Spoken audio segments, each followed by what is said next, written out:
देखिए स्टार्ट करते हैं बायो सेवर्ट्स लॉ। तो हमने इससे पहले पढ़ लिया था कि मैग्नेटिक फील्ड होता क्या है, और ऑरस्टेड एक्सपेरिमेंट से हमने ये समझ लिया था कि कोई भी अगर करंट कैरिंग वायर है, यानी ऐसा वायर जिसमें इलेक्ट्रिक करंट पास करता है, तो उसके चारों ओर मैग्नेटिक फील्ड जनरेट हो जाता है। यानी किसी भी कंडक्टर के अंदर अगर हम इलेक्ट्रिक करंट फ्लो करवा रहे हैं तो उसके चारों ओर मैग्नेटिक फील्ड जनरेट हो जाता है। ये हमने एक्सपेरिमेंट से देखा था। और दूसरी चीज़ हमने ये देख ली थी कि अगर हम उस कंडक्टर के अंदर इलेक्ट्रिक करंट की डायरेक्शन को चेंज कर देते हैं तो आई की वैल्यू यानी इलेक्ट्रिक करंट की डायरेक्शन को अगर आप चेंज कर देते हो तो मैग्नेटिक फील्ड की डायरेक्शन भी चेंज हो जाती थी। तो ये हम पढ़ लिए थे। और हमने ये भी निकाला था कि मैग्नेटिक फील्ड जो जनरेट हो रहा था करंट कैरिंग वायर से, तो उसकी डायरेक्शन हम किस तरीके से निकालते हैं, वो सारे रूल्स हम पढ़ चुके थे। तो आज की क्लास में हम पढ़ेंगे बायो सेवर्ट्स लॉ, जिन्होंने ये बताया है कि किसी भी करंट कैरिंग वायर का एक छोटा सा अगर आप एलिमेंट ले लेते हो तो उस छोटे से एलिमेंट के कारण मैग्नेटिक फील्ड कितना जनरेट होगा। इस चीज़ को हम पता करेंगे कि मैग्नेटिक फील्ड एक्चुअल में जनरेट कितना होता है। तो देखिए इन्होंने देखो बताया क्या है, पहले मैं समझा देता हूँ। जैसे आपके पास कोई भी वायर दिया हुआ हो, कोई भी कंडक्टिंग वायर हो जिसमें इलेक्ट्रिक करंट पास कर रहा है। ये मैंने एक वायर मान लिया, मान लेते हैं इसमें इलेक्ट्रिक करंट कितना जा रहा है भाई, आई इलेक्ट्रिक करंट पास कर रहा है। अब इससे यहाँ से आर डिस्टेंस पे कोई पॉइंट रखा हुआ है, तो आर डिस्टेंस पे मैंने एक पॉइंट मान लिया और इसको मैंने पी नाम दे दिया कि पी पॉइंट रखा हुआ है। तो आपसे पूछा जाएगा कि इसके कारण यहाँ पे मैग्नेटिक फील्ड कितना आ जाएगा। तो इन्होंने हमें बताया है कि एक आप छोटा सा करंट कैरिंग एलिमेंट सेलेक्ट कीजिए, यानी यहाँ से हमने एक छोटा सा एक एलिमेंट सेलेक्ट कर लिया, ये वाला, जिसकी कुछ ना कुछ लेंथ होगी। मान लेते हैं कितनी लेंथ है इसकी, छोटी सी लेंथ dl मैंने लेंथ मान लिया है। तो इस dl लेंथ, इस छोटी सी लेंथ के कारण जिसमें इलेक्ट्रिक करंट I पास कर रहा है, इससे r डिस्टेंस पे जो P पॉइंट है, इसके कारण यहाँ पे जो मैग्नेटिक फील्ड जनरेट होता है उसके बारे में इन्होंने बताया है कि जो मैग्नेटिक फील्ड dB होगा, जो छोटा सा मैग्नेटिक फील्ड होता है, वो डायरेक्टली प्रोपोर्शनल होगा I और dl के। I का मतलब है जितना इसमें इलेक्ट्रिक करंट पास कर रहा था वो I है, और dl यानी इसकी छोटी सी जो लेंथ होती है। तो dB directly proportional I dl, यानी जितना ज़्यादा करंट होगा उतना ही ज़्यादा मैग्नेटिक फील्ड हो जाएगा, जितना ज़्यादा लेंथ होगा उतना ही ज़्यादा मैग्नेटिक फील्ड होगा। दूसरी चीज़ फिर उन्होंने क्या बताया कि dB is directly proportional to, देखो जिस डायरेक्शन में इलेक्ट्रिक करंट जा रहा है, इलेक्ट्रिक करंट किधर जा रहा है, ऊपर की तरफ जा रहा है। तो जहाँ पे इलेक्ट्रिक करंट जा रहा है उससे अगर मैं इस लाइन को मिला दूँ, ये जो लाइन है उसके बीच का एंगल मैंने मान लिया कितना है, यहाँ थीटा एंगल है। तो इसका अगर साइन थीटा ले लिया जाए उसके भी क्या होता है, डायरेक्टली प्रोपोर्शनल होता है, यानी dB is also directly proportional to sine theta. Theta हमेशा याद रखना, थीटा कौन सा एंगल होता है, जिस डायरेक्शन में इलेक्ट्रिक करंट जा रहा है, इलेक्ट्रिक करंट से इन दोनों को मिलाने वाली जो लाइन होती है उसके बीच का एंगल होता है थीटा। अच्छा, फिर इन्होंने बताया कि dB इन्वर्सली प्रोपोर्शनल होता है r स्क्वायर के, यानी ये जो डिस्टेंस आपको दिख रही है इस डिस्टेंस के स्क्वायर के इन्वर्सली प्रोपोर्शनल होगा। अगर हम इनको सभी को कंबाइन कर दें तो हम ऐसा लिख सकते हैं कि dB डायरेक्टली प्रोपोर्शनल आ जाएगा I dl sine theta upon r square. और प्रोपोर्शनल साइन को अगर हटाया जाए तो कांस्टेंट आता है, और यहाँ पे जो कांस्टेंट मिलता है हमें वो मिलता है म्यू नॉट अपॉन 4 पाई। क्या वैल्यू मिलती है, mu naught upon 4 pi I dl sine theta upon क्या मिलेगा, r स्क्वायर। तो ये हमें बायो सेवर्ट लॉ के अकॉर्डिंग ये फॉर्मूला मिलता है। याद ये रखना है कि ये फॉर्मूला किसके लिए एप्लीकेबल होता है, इन्होंने किसके लिए दिया है, एक छोटे से करंट कैरिंग एलिमेंट के कारण दिया है। छोटे से करंट कैरिंग एलिमेंट के कारण छोटा सा मैग्नेटिक फील्ड है, जिसका फॉर्मूला है dB is equal to mu naught I dl sine theta upon 4 pi r square. अब यहाँ पे आया है म्यू नॉट। जिस तरीके से पहले चैप्टर में जब हम पहला चैप्टर पढ़ रहे थे इलेक्ट्रिक करंट वाला, वहाँ पे कूलम्ब्स लॉ हमने पढ़ा था, वहाँ पर एक कांस्टेंट आपने देखा था एप्सिलॉन नॉट। तो एप्सिलॉन नॉट को हमने क्या बोला था, electric permittivity of free space या वैक्यूम। और इसी तरीके से जो म्यू नॉट होता है यहाँ पे, इसको हम बोलते हैं magnetic permeability of free space या वैक्यूम। तो वैक्यूम या फिर फ्री स्पेस का ये होता है मैग्नेटिक परमिएबिलिटी। इससे हमें पता चलता है कि जहाँ पे वायर रखा हुआ है उसके सराउंडिंग में जो मीडियम है वो कैसा है, उस चीज़ को हम म्यू नॉट से पता करते हैं।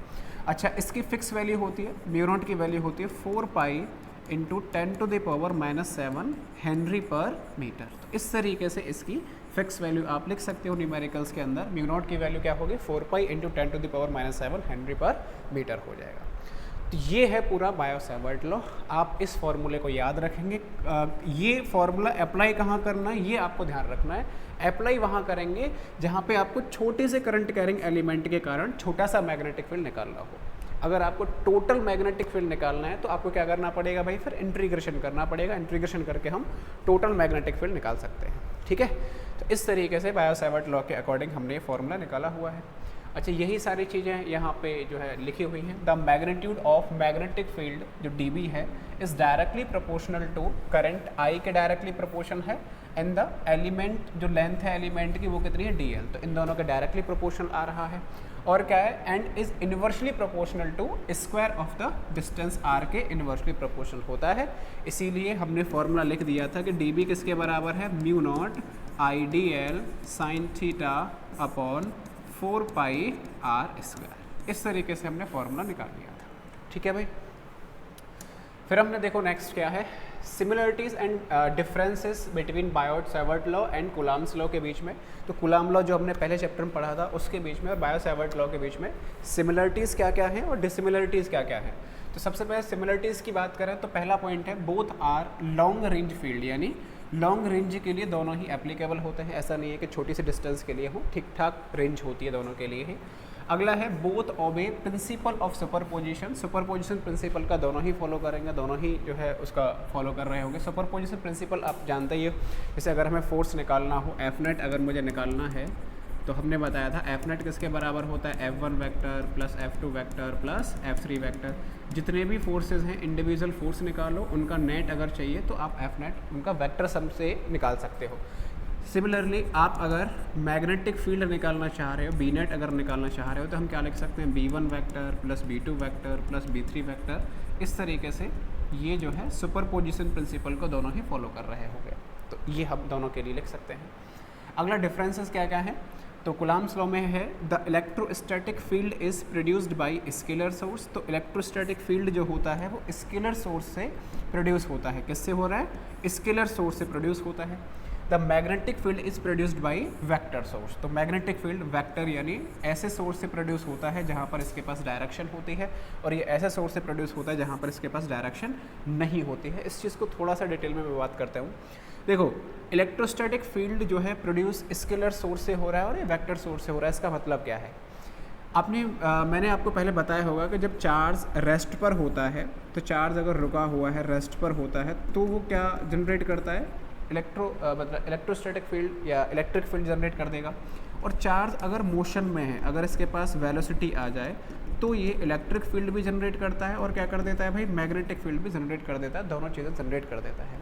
तो चार्ज कैसी क्वांटिटी है, स्केलर है। जब वो रुका हुआ है, रेस्ट पर है, उसके पास कोई भी किसी भी तरीके की वेलोसिटी नहीं है, यानी कि वो स्केलर है एक्चुअल में। तो स्केलर से आप जो है इलेक्ट्रिक फील्ड को जनरेट कर पा रहे हैं। दूसरा, चार्ज ही है, अगर वो मोशन कर रहा हो यानी उसके पास वेलोसिटी आ जाए। वेलोसिटी कैसी क्वांटिटी होती है, वेक्टर क्वांटिटी होती है।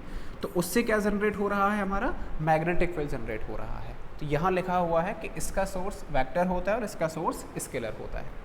अगला है the direction of field is along the position vector. Field की जो डायरेक्शन होती है पोजीशन वेक्टर के अलोंग ही होती है। यहाँ है the field is perpendicular to plane containing the position vector and the current element. तो करंट एलिमेंट जो होता है उसके परपेंडिकुलर डायरेक्शन होती है। जैसे डायरेक्शन हमने निकालना सीखा भी था, जैसे करंट कैरिंग वायर है, अगर मैं P पॉइंट पे डायरेक्शन निकालूं मैग्नेटिक फील्ड की तो किस तरीके से निकालते हैं भाई, जिस डायरेक्शन में इलेक्ट्रिक करंट जा रहा है उस तरफ क्या कीजिए, अपना राइट हैंड का थंब कीजिए। तो इलेक्ट्रिक करंट किधर जा रहा है, ऊपर की तरफ, उधर मैंने क्या कर दिया, थंब कर दिया। किधर निकालना है मुझे, P पॉइंट पे निकालना है, तो P पॉइंट की तरफ किधर क्या करिए, फिंगर्स कीजिए, फिंगर्स कर दे। तो आपके हाथ का आशीर्वाद किधर जा रहा है, अंदर की तरफ जा रहा है, यानी इस प्लेन के परपेंडिकुलर अंदर की तरफ जा रहा है, इनवर्ड डायरेक्शन में जा रहा है, यानी B की डायरेक्शन इसके परपेंडिकुलर अंदर की तरफ हो गई है। अगर पॉइंट यहाँ कहीं पे होता, सपोज इधर मैंने कोई पॉइंट मान लिया, इसे मैंने A मान लिया, और पूछा जाए कि A पर जो मैग्नेटिक फील्ड है उसकी डायरेक्शन किधर होगी, तो I किधर जा रहा है, ऊपर की तरफ जा रहा है। अब A की तरफ मुझे निकालना है तो A की तरफ फिंगर्स कीजिए। अब किधर जा रहा है भाई, ये बाहर की तरफ आउटवर्ड डायरेक्शन में जा रहा है, परपेंडिकुलर जा रहा है, तो यहाँ पे मैं डायरेक्शन इस तरीके से डॉट से रिप्रेजेंट कर दूंगा। तो ये भी परपेंडिकुलर है, ये भी परपेंडिकुलर है, फ़र्क क्या है भाई, ये इनवर्ड डायरेक्शन में और ये क्या है, आउटवर्ड डायरेक्शन में है। तो इस तरीके से है, लेकिन परपेंडिकुलर है। लेकिन वहाँ पे जो फोर्स लगा करता था वो लाइन को ज्वाइन करने वाले जो लाइन होती थी उसी के अलग लगता था। तो इस तरीके से ये जो है पॉइंट है कि यहाँ तो पोजीशन वेक्टर के अलोंग ही लगता था, लेकिन यहाँ पे वो परपेंडिकुलर डायरेक्शन में जो है लगेगा। नेक्स्ट है there is no angle of dependence, वहाँ कोई भी किसी भी तरीके का एंगल ऑफ डिपेंडेंस नहीं था, लेकिन यहाँ पे ये जो है there is angle of dependence, angle पे डिपेंड करता है और ये इस तरीके से डिपेंड कर रहा है कि कितनी डिस्टेंस कितने एंगल पे जो है रखा हुआ है, साइन थीटा पे डिपेंड कर रहा है। तो इस तरीके से हमने सिमिलरिटीज़ और डिसिमिलरिटीज़ की बात की है। अगला है relation between mu not epsilon not mu not into epsilon not and C, इनके बीच में हमें रिलेशन बताना है।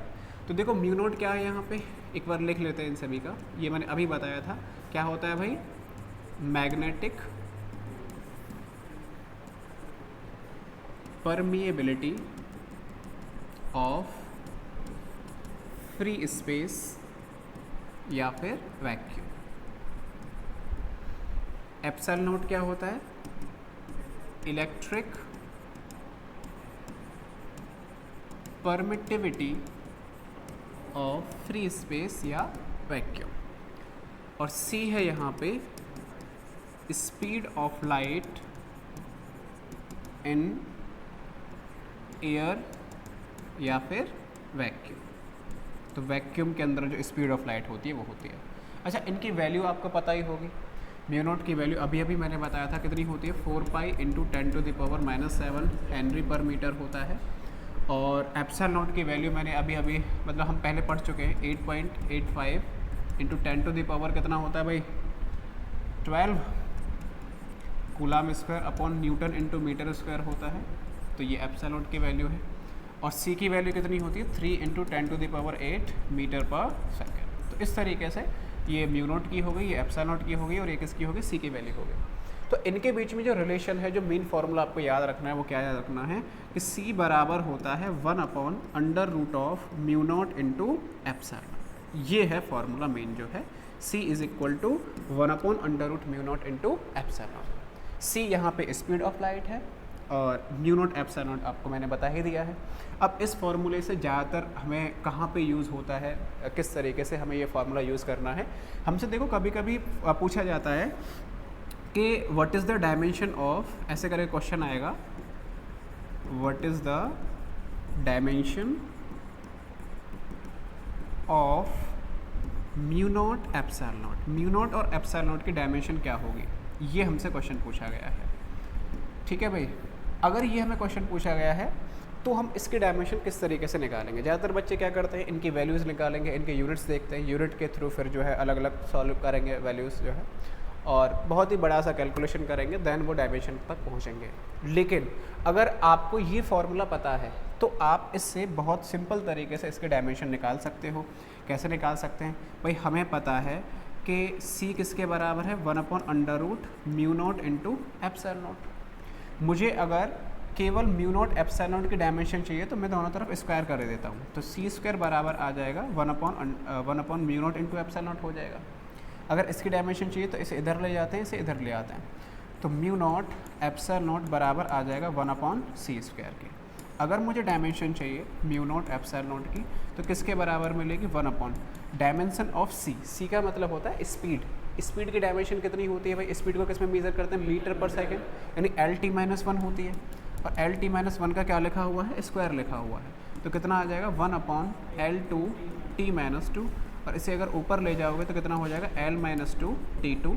ये जो है इस पूरे की क्या निकल के आ चुकी है, हमारे पास डायमेंशन आ चुकी है। और अगर हमारे पास कभी कभी ऐसे भी क्वेश्चन आ जाएगा कि √μ नॉट एप्सिलॉन नॉट की डायमेंशन बताइए, तो वो तो सीधा सीधा ही आ जाएगा कि इसे इधर ले जाओ, इसे इधर ले जाओ, वो 1/c के बराबर आ जाएगी, है ना। तो ये बहुत सिंपल तरीके से हम डायमेंशन निकाल लेते हैं, म्यू नॉट एप्सिलॉन नॉट की आ जाए या √μ नॉट एप्सिलॉन नॉट की आ जाए, किसी की भी आ जाए। ठीक है, तो ये रिलेशन याद रखना है, इससे हम डायमेंशन बहुत सिंपल तरीके से निकाल सकते हैं। आगे बात करते हैं, अब देखो बायो सेवर्ट लॉ का एप्लीकेशन बहुत ज़रूरी है, इसके एप्लीकेशन यूज़ होते रहते हैं, जिसका जो सबसे पहला एप्लीकेशन है वो है कि अगर हमारे पास में कोई long current carrying straight wire दे दिया जाए, कोई लॉन्ग स्ट्रेट वायर है जिसमें इलेक्ट्रिक करंट पास कर रहा है और उससे पूछा जाएगा कि डी डिस्टेंस पे हमने कोई पॉइंट रखा हुआ है, वहाँ पे मैग्नेटिक फील्ड निकालना है कितना रहा होगा। तो कैसे निकालेंगे, ध्यान से देखेंगे। एक डेरिवेशन है, बहुत बड़ा डेरिवेशन है और इम्पोर्टेंट भी है। कैसे करेंगे देखो magnetic field due to current carrying straight wire. तो सबसे पहले मैंने स्ट्रेट वायर बना लिया, ये रहा मेरे पास कोई स्ट्रेट वायर और इसमें इलेक्ट्रिक करंट पास कर रहा है। मान लेते हैं कितना इलेक्ट्रिक करंट जा रहा है, आइए। इस वायर से यहाँ से डी डिस्टेंस पे, कितने डिस्टेंस पे, डी डिस्टेंस पे एक पॉइंट है P और इस P पॉइंट पे मुझे निकालना है मैग्नेटिक फील्ड कितना होगा इस पूरे वायर के कारण, यहाँ से यहाँ तक जो वायर है। तो कैसे निकालेंगे देखो, सबसे पहले हम देखेंगे कि जो इसका अपर एंड है, ऊपर वाला जो एंड है, उससे इस P पॉइंट को ज्वाइन कर दो। तो यहाँ से ऊपर की तरफ ये वाला जो एंगल बन रहा है, ये मैंने मान लिया कितना एंगल है, θ1। कितना मान लिया, θ1। ऊपर की तरफ एंगल मैंने मेज़र किया है। फिर देखो कि लोअर एंड जो है इसका, इसके साथ में ज्वाइन करके देख लीजिए। तो लोअर एंड के साथ में ये वाला जो एंगल बन रहा है वो हमने मान लिया θ2। एंगल कहाँ से मेज़र किए हैं, इनको मिलाने वाले जो लाइन है। तो ये मैंने ऊपर की तरफ मेज़र किया है और ये किधर किया है, नीचे की तरफ। वो आप देख रहे होंगे ये क्लॉकवाइज डायरेक्शन में है और दूसरा वाला किस में है, एंटी क्लॉकवाइज डायरेक्शन में है। दोनों अपोजिट डायरेक्शन में है, एक क्लॉकवाइज में और दूसरा एंटी क्लॉकवाइज में। ध्यान रखना इनका यूज़ होगा क्लॉकवाइज और एंटी क्लॉकवाइज का डेरिवेशन के अंदर, इसीलिए मैं आपको ये बता रहा हूँ। अब हमें क्या निकालना है भाई, हमें निकालना है magnetic field. Bio Savart law का यूज़ करना है। तो बायो सेवर्ट लॉ क्या कहता है, एक छोटे से एलिमेंट के कारण निकालते हैं हम। तो भाई तो मैंने यहाँ पे एक छोटा सा एलिमेंट मान लिया यहाँ पे, और छोटे से एलिमेंट की जो लेंथ है वो मैंने मान ली कितनी है, dx है। अच्छा, इस पॉइंट से यहाँ से मान लेते हैं कितनी डिस्टेंस पे है, ये जो dx माना है x डिस्टेंस पे है, ये dx लेंथ है। अच्छा, अब इसके कारण ये छोटा सा जो एलिमेंट है, इसके कारण मुझे P पॉइंट पे क्या निकालना है भाई, मैग्नेटिक फील्ड निकालना है। तो P पॉइंट पे अगर मुझे मैग्नेटिक फील्ड निकालना है तो अब केवल मैं इस एलिमेंट को देखूंगा, बाकी सारी चीज़ों को आप भूल जाइए थोड़ी देर के लिए, बस इस छोटे से एलिमेंट को देखोगे। तो इस एलिमेंट के कारण यहाँ इस P पॉइंट पे क्या निकालना है, मैग्नेटिक फील्ड। अच्छा, इलेक्ट्रिक करंट किधर जा रहा है, ऊपर जा रहा है। तो यहाँ से भी इलेक्ट्रिक करंट किधर जा रहा होगा भाई, I के बराबर ही जा रहा होगा। अब मुझे देखना है कि ये वाला जो एंगल है यहाँ से यहाँ तक, ये पूरा कितना था, θ1 था, ये कितना है, θ2 है। ये वाला जो एंगल है ये मैंने कितना मान लिया है, θ एंगल मान लिया। अब मैं according to Biot Savart's law, क्या कहता है भाई ये लॉ, ये कहता है कि dv बराबर होगा mu naught I dl, dl की जगह कितना आ जाएगा, dx, dl की जगह dx साइन थीटा। अभी हमें थीटा देखना है कि थीटा कितना होगा, अपॉन में 4 पाई r स्क्वायर, यानी यहाँ से यहाँ तक जो लाइन है इसको मैं डिस्टेंस को r मान लेता हूँ। क्या मान लिया मैंने, r, तो क्या हो जाएगा r स्क्वायर। अब थीटा कौन सा होता था, याद करो, थीटा होता था जिस डायरेक्शन में इलेक्ट्रिक करंट जाता था उस डायरेक्शन से इसको मिलाने वाली लाइन के बीच का एंगल होता था। एक बार मैं आपको दिखा देता हूँ, देखो ध्यान से। जो थीटा वहाँ पे आया था वो कौन सा आया था, इलेक्ट्रिक करंट ऊपर जा रहा था, ये एलिमेंट था, तो इलेक्ट्रिक करंट की डायरेक्शन से इसके बीच में जो मिलाने वाली लाइन है इसके बीच का एंगल जो होता था उसे हमने थीटा माना था, उसी का हमने साइन लिया हुआ है। तो ये वाला एंगल हमें देखना है कि यहाँ पे एंगल कौन सा आएगा।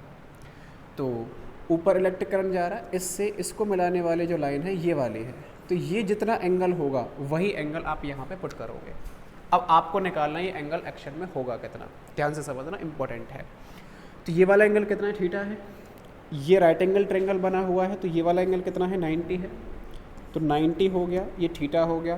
तो ये वाला कितना हो जाएगा भाई, 90 माइनस थीटा के बराबर, 90 थीटा, 90 माइनस थीटा।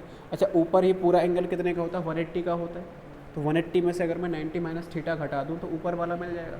तो 180 माइनस 90 माइनस थीटा करोगे तो कितना हो जाएगा पता है, 90 प्लस थीटा हो जाएगा।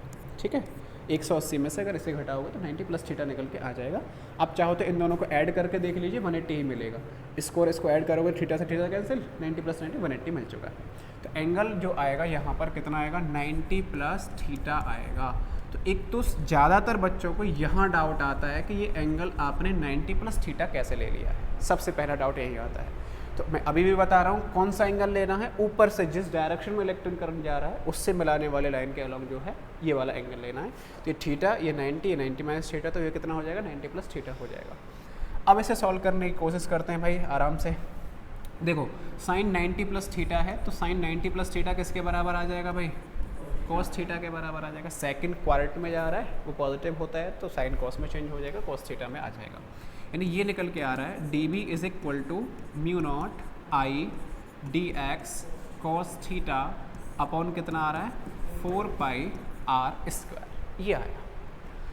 तो इसको मैं मान लेता हूँ this is equation number first. ठीक है भाई, अब हमें यहाँ पे कुछ करना है। क्या करना है, एक तो मुझे डी एक्स को एलिमिनेट करना है यहाँ से, क्योंकि मुझे डी थीटा के फॉर्म में लाना है। मैं कॉस थीटा का इंटीग्रेशन करने वाला हूँ, थीटा की लिमिट लगाऊंगा तो यहाँ डी थीटा आना चाहिए अगर मुझे इंटीग्रेशन करना है। तो डी एक्स की जगह डी थीटा मुझे चाहिए, और आर को भी एलिमिनेट करना है, आर की जगह कहीं ना कहीं एक्स वगैरह निकल के आना चाहिए। तो ये दो चीज़ें एलिमिनेट करनी है। तो हमने देखो क्या किया, ये वाला जो ट्रायंगल आपको नज़र आ रहा है, ये जो ट्रायंगल है, इसमें मैंने अप्लाई कर दिया टेन थीटा। कौन सा थीटा अप्लाई किया है, टेन थीटा। तो टेन थीटा देखो किसके बराबर होता है, तो टेन थीटा बराबर होता है परपेंडिकुलर अपॉन बेस। तो टेन थीटा किसके बराबर है, परपेंडिकुलर यानी एक्स अपॉन बेस कितना है भाई, डी आ जाएगा। यहाँ से आप लिख सकते हो कि एक्स किसके बराबर आ जाएगा, डी इंटू टेन थीटा, ऐसा कुछ मिलेगा। अब इसे मैं कर देता हूँ दोनों तरफ डिफरेंशिएट। तो differentiate with respect to theta, theta के रेस्पेक्ट में डिफरेंशिएट कर देता हूँ। एक्स को अगर मैं थीटा के रेस्पेक्ट में डिफरेंशिएट करूँगा तो ये मिलेगा D X upon D theta is equal to D, यहाँ कॉन्स्टेंट है, कॉन्स्टेंट एज इट इज आ जाएगा। टेन थीटा का जो डिफरेंशिएशन होता है वो कितना आ जाएगा, सेक स्क्वायर थीटा, यही मिलेगा। तो एक्स का तो कितना आ गया, D X upon D theta, tan theta का सेक स्क्वायर थीटा, और डी एज इट इज है। अब डी थीटा को मैं इधर ले जाता हूँ तो ये देखो क्या मिलेगा हमें, तो डी एक्स बराबर मिलेगा D sec square theta into D theta. तो डी एक्स की वैल्यू मैंने यहाँ से निकाल ली है, ये हमें कुछ इस तरीके से वैल्यू मिलेगी। तो डी एक्स की जगह मैं क्या लिखूँगा, D into sec square theta into D theta. दूसरा हमें देखो क्या अप्लाई करना है, दूसरा मैंने इसी ट्रायंगल के अंदर कॉस थीटा अप्लाई किया। कौन सा किया, कॉस थीटा, क्योंकि मुझे आर को भी एलिमिनेट करना है। तो कॉस थीटा किसके बराबर होता है, याद है आपको, cos theta base upon hypotenuse. तो बेस कितना है यहाँ पे, डी के बराबर है, और हाइपोटेनस ये वाला किसके बराबर आ जाएगा, आर के बराबर है। तो यहाँ से अगर मैं आर निकालना चाहूँ तो देखो आर की जगह मैं क्या लिखूँगा, आर बराबर आ जाएगा डी अपॉन कॉस थीटा, जिसे आप ऐसे भी लिख सकते हो कि D one upon cos theta को क्या लिख सकते हैं हम, सेक थीटा लिख सकते हैं। तो आर की जगह हम लिख सकते हैं डी सेक थीटा। ठीक है भाई, तो अब आपको क्या करना है, आर की जगह तो आपको क्या करना है, डी सेक थीटा पुट करना है, और डी एक्स की जगह क्या पुट करना है, D sec square theta D theta put करना है। इधर ही मैं देखो पुट करके दिखा रहा हूँ आपको, बनेगा क्या हमारे पास में। देखो भाई D B is equal to, तो डी बी अगर हम निकालना चाहें तो देखो कितना निकल के आएगा, D B is equal to, ये निकल के आएगा mu not I as it is है, डी एक्स की जगह कितना आ जाएगा, D sec square theta D theta. तो D sec square theta into D theta. अच्छा cos theta as it is लिखा हुआ है यहाँ पे, तो कॉस थीटा मैंने लिख दिया यहाँ, अपॉन में आएगा 4 पाई आर स्क्वायर। तो 4 पाई आर स्क्वायर यानी इसका स्क्वायर करना है, इसका स्क्वायर कितना मिल जाएगा भाई, D square sec square theta. अब कुछ कैंसिल हो रहा है भाई यहाँ पे, सेक स्क्वायर थीटा से सेक स्क्वायर थीटा कैंसिल हो रहा है, डी से एक डी बी आपको कैंसिल होता हुआ दिख रहा होगा। जो डी बी है वो किसके बराबर आ रहा है, mu not I cos theta D theta. अच्छा नीचे क्या आ रहा है, 4 pi D cos theta into क्या आ रहा है, डी थीटा, ऐसा कुछ आएगा।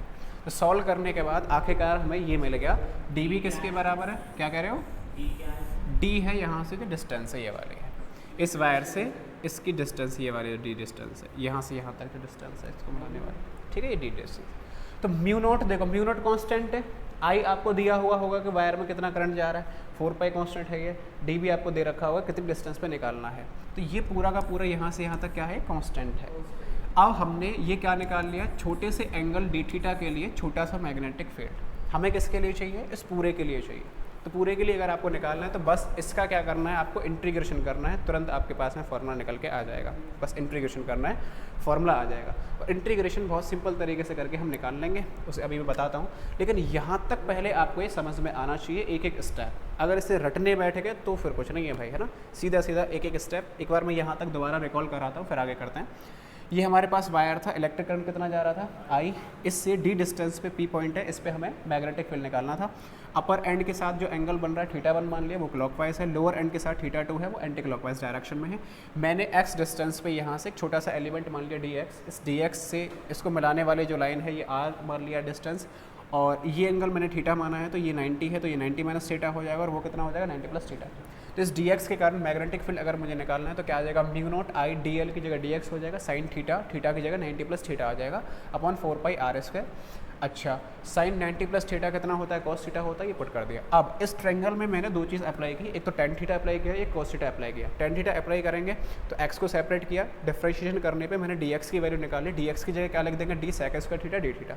दूसरा मैंने क्या अप्लाई किया है, cos theta. Cos theta apply करने से मैंने r की वैल्यू निकाली, और r की वैल्यू निकाल के तो r की वैल्यू और dx की वैल्यू जैसे ही आप इक्वेशन फर्स्ट में पुट करोगे तो आप कुछ कैंसिल करोगे और ये आपको वैल्यू मिल जाएगा। ये कब मिलेगा आपको, इक्वेशन फर्स्ट में पुट करने पे। तो फ्रॉम इक्वेशन फर्स्ट इक्वेशन से आप ये मिल जाएगा। अब इसको हम डेरिवेशन करेंगे और आगे हम सॉल्व कर पाएंगे। देखो आगे क्या करना है।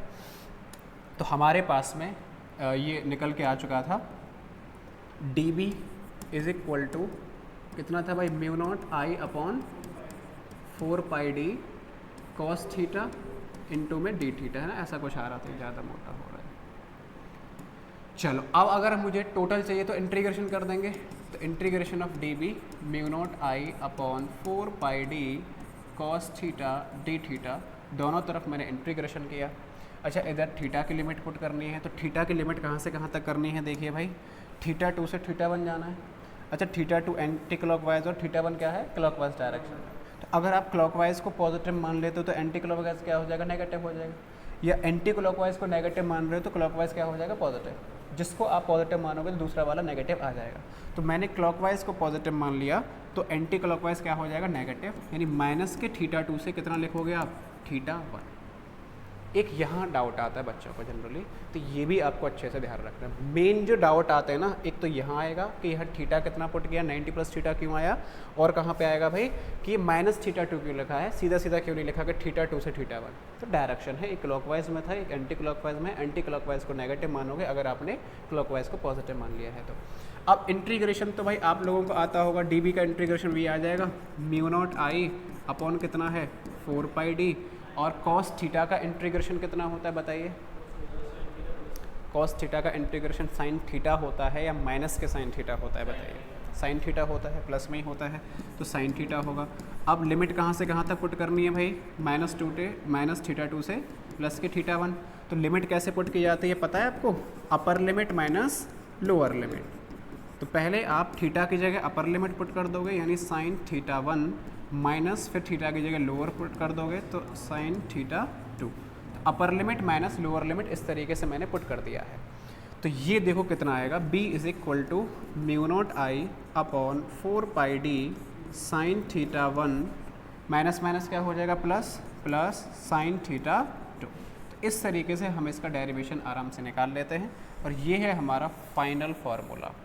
लॉन्ग स्ट्रेट वायर के कारण, करंट कैरिंग वायर के कारण मैग्नेटिक फील्ड का फॉर्मूला ये है, mu naught I upon 4 pi D sine θ1 plus sign θ2। ठीक है, इसके दो स्पेशल केसेस होते हैं, और दोनों स्पेशल केस क्या हैं, देखो डेरिवेशन अगर आएगा तो आपको यहीं तक करना है।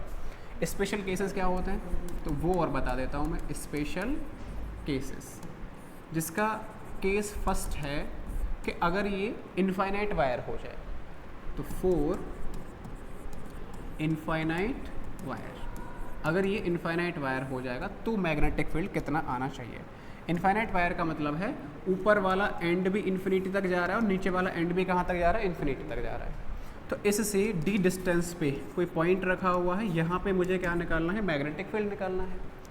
अब θ1 क्या होता था, अपर एंड को ज्वाइन करने वाला एंगल, और θ2 क्या होता था, लोअर एंड को ज्वाइन करने वाला एंगल। अब आप खुद सोच समझ के बताइए मुझे, θ1 अब यहाँ कितना हो जाना चाहिए, अपर एंड कहाँ तक जा रहा है, इनफाइनाइट तक जा रहा है, ऊपर तक जा रहा है। तो ऊपर तक अगर आप इसे ज्वाइन करना चाहोगे तो ऊपर तक जा रहा है ना, तो लगभग θ1 कितना हो जाएगा भाई, 90 डिग्री हो जाएगा। इसी तरीके से θ2 यानी नीचे तक जा रहा है, नीचे वाले को अगर आप ज्वाइन करते जाओ तो θ2 भी कितना मिलेगा, 90 ही मिलेगा। तो अब आप वैल्यू पुट कर सकते हो, b का फॉर्मूला है μ0I/4πd और sin θ1 यानी sin 90 प्लस sin θ2 यानी sin 90 और sin 90 की वैल्यू 1, इसकी भी वैल्यू 1, 1 + 1 कितना हो गया 2, 2 से 4 को काटोगे तो कितना निकल के आ जाएगा, b = μ0I/2πd। तो इनफाइनाइट वायर के कारण हमें ये फॉर्मूला मिलता है, b = μ0I/2πd। क्लियर है, इस तरीके से लिख सकते हैं। अच्छा, दूसरा केस क्या बन सकता है भाई, केस सेकंड।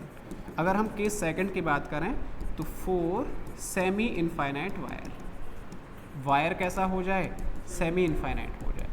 तो सेमी इनफाइनाइट का क्या मतलब है, एक एंड तो इन्फिनिटी तक जा रहा होगा लेकिन दूसरा एंड फिक्स रहेगा।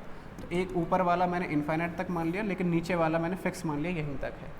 इससे डी डिस्टेंस पे यहाँ पे P पॉइंट रखा हुआ है। अब मुझे मैग्नेटिक फील्ड निकालना है, तो θ1 अगर मैं निकालूंगा तो θ1 यानी यहाँ से अपर एंड को ज्वाइन करते जाओ तो ऊपर तक जा रहा है, तो ये तो कितना आएगा, 90 आएगा। लेकिन θ2 अगर मैं निकालूँ तो θ2 तो वहीं के वहीं है, तो θ2 कितना हो जाएगा, 0। तो वैल्यू पुट कर देते हैं, b = μ0I/4πd और क्या मिलेगा भाई, sin θ1 प्लस sin θ2। तो sin 0 कितना होता है, 1, और सॉरी ये 0 होगा और ये कितना होगा, 1 होगा। तो 1 + 0 यानी 1 आ गया, 1 का इसे इधर मल्टीप्लाई करेंगे तो b कितना आ गया, μ0I/4πd। इस तरीके से हम ये निकाल लेंगे। तो ये सेमी इनफाइनाइट वायर के कारण है। तो ओवरऑल आपके पास 3 फॉर्मूले आए। पहला फॉर्मूला कब लगाओगे आप, जब आपको वैल्यू दे रखी हो कि अपर एंड के साथ कितना एंगल बन रहा है, लोअर एंड के साथ में कितना एंगल बन रहा है, देन आप इस फॉर्मूले को अप्लाई करेंगे। दूसरा वाला फॉर्मूला कब लगाएंगे, जब आपको दिया हुआ हो इनफाइनाइट वायर है तो फॉर्मूला कितना है, μ0I/2πd। और तीसरा सेमी इनफाइनाइट के लिए μ0I/4πd। अब देख पा रहे होंगे सेमी इनफाइनाइट वायर के कारण जो मैग्नेटिक फील्ड है वो इनफाइनाइट वाले का कितना आ रहा है, हाफ आ रहा है। उसको अगर आप हाफ कर दोगे तो ये वाला निकल के आ जाएगा। ठीक है, तो कोई भी एक याद रखो, लेकिन ज़्यादातर जो न्यूमेरिकल बनते हैं वो इसी पे बनेंगे, आपके इस पे, है ना। अगर आपको कोई भी एंगल न्यूमेरिकल के अंदर नहीं दे रखा है तो आप उसे ऑटोमेटिक कैसा वायर मान लोगे भाई, इनफाइनाइट वायर मान के ही सॉल्व करोगे। अगर आपको एंगल नहीं दे रखा है तो सीधा सीधा ये वाला लगा देंगे। इस तरीके से हम ये वाला जो है डेरिवेशन पूरा कर लेते हैं। आना चाहिए, सब बच्चों को फॉर्मूला पता होना चाहिए और डेरिवेशन भी आना चाहिए पूरा का पूरा। ठीक है ना, तो इतना ही रखते हैं आज, बाकी अगली क्लास में करेंगे। अगर एंगल, हाँ क्या कह रहे हो, अगर एंगल सेम डायरेक्शन में अगर हो जाए, देखो अगर ऐसा आ जाए कि दोनों ही एंगल किधर आ जाए भाई, सेम डायरेक्शन में आ जाए, यानी नीचे ऊपर वाला तो ऊपर है ही है, नीचे वाला एंगल भी किधर चला जाए, ऊपर ही चला जाए, तो आप साइन चेंज कर दोगे। क्या कर दोगे, साइन चेंज। देखो इसको मैं बता देता हूँ, चलो आगे। अगर इस तरीके से आ जाए कि ये वायर है हमारा और यहाँ कहीं पे क्या है आपका P पॉइंट हो गया है, ये P पॉइंट है, तो अपर एंड के साथ में एंगल ये वाला होगा कुछ इस तरीके से, और लोअर एंड के साथ में एंगल ये वाला होगा कुछ इस तरीके से। यहाँ से परपेंडिकुलर डिस्टेंस आप d मान सकते हो, ऐसे करके वायर को ज्वाइन कर लोगे। तो ऊपर वाला ये वाला वे कितना है, θ1 है, और ये कितना है, θ2। दोनों ही किधर हो चुके हैं, अब क्लॉकवाइज में हो गए।